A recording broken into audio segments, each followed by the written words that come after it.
Hello everyone, it's Catherine here from Ink Finger Cat, and I've got Christmas in July project for you.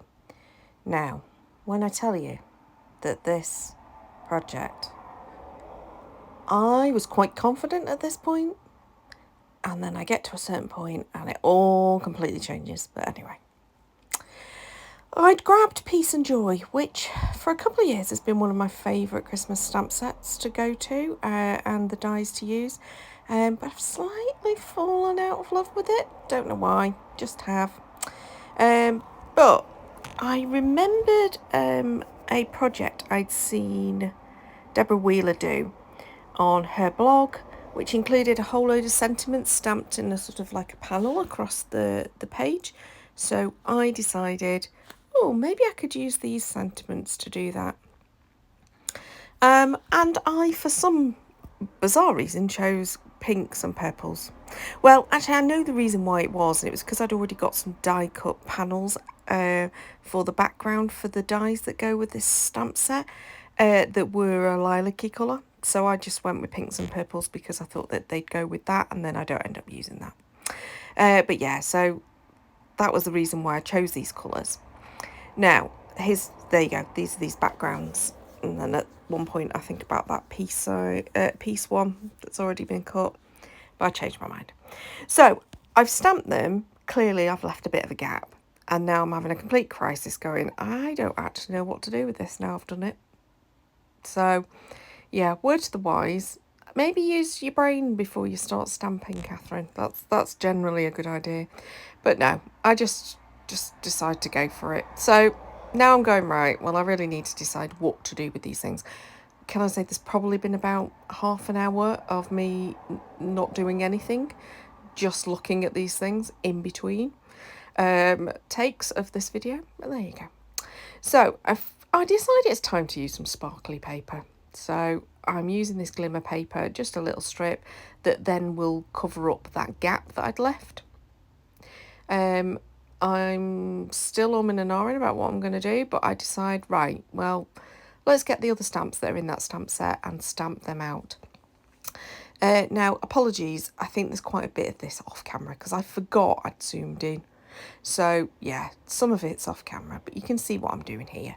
So I'm taking exactly the same colours as I've used on the other stamping, and I'm going to do these leaves and stamp them too.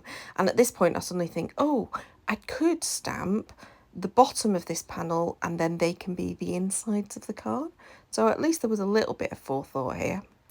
But yeah, so the colours I've used are Sweet Sugar Plum is the paler pink, Melon Bambo for the darker pink, and then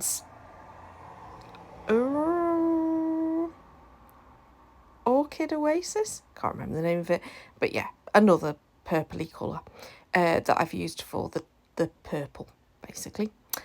So yeah, I've now created my insides, and now I'm going to start fussy cutting, and promise you won't get to see all of this being fussy cut because I actually end up going and taking it to the sofa. And I went and fussy cut at the sofa for a little while. So now I'm deciding what to do. So at first I'm going, do I create a cluster? And that's what I think I'm going to do. And then I think I'm going to maybe get a circle. And then I hunt through my dies and come across the Splendid Stems dies that's got this sort of like strange bowly vase type thing. Right, fast forward. I have now die cut one out of blue, one out of lilac, just from my scraps. I have also similarly cut some of the stems that are in the Splendid Stems, one from purple, one from blue, and two from the very sparkly stuff too. And I've decided I'm just going to create a floral arrangement, but including that holly and the berries, which sort of makes it Christmassy. I mean, these are so far from traditional Christmas cards, it's ridiculous. But yeah, I just had a complete crisis after I'd done the original idea. I love the final cards, but in the middle there was a whole, I don't know what I'm doing here, I've completely lost the plot.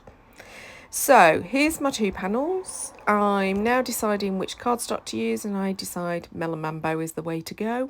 So I'm just going to create my card blanks from that cardstock. And obviously I'm going to put my inserts in, which I actually remember to do before I do the rest of it, which is unusual for me because I don't normally remember. I normally have to do it after I've glued everything on the front and hope that nothing precarious falls off. And I decided I'm going to add some ribbon to these. So this one I wrapped the ribbon round, and this one I'm not entirely sure. First I want it to wrap round, but I want it to go underneath that holly, and I can't get it to work. So then I end up going, right, well that's not going to work, so I'm going to instead cut a bow and use a bow on that one. And instead for this one I'm going to use a really fine silver ribbon that's in the stash. Sorry, here we go, silver ribbon that's in the stash, and I'm just going to add a bow to the front of the card. I use some funny foam in order to just pop those panels up so that there's a bit of dimension to the card. Here we go. And oh, here's me gluing the bow. It doesn't stick the first time, so that happens again. But yeah, I keep these very similar really on the front.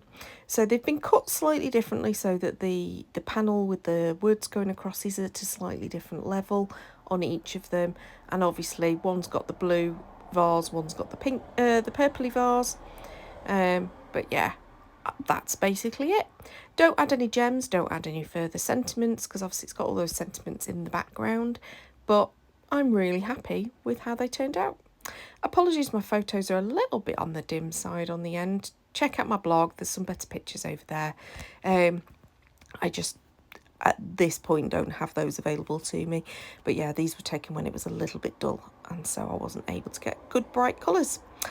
Well, I hope you enjoyed. Very non-traditional, my slight crisis of confidence cards.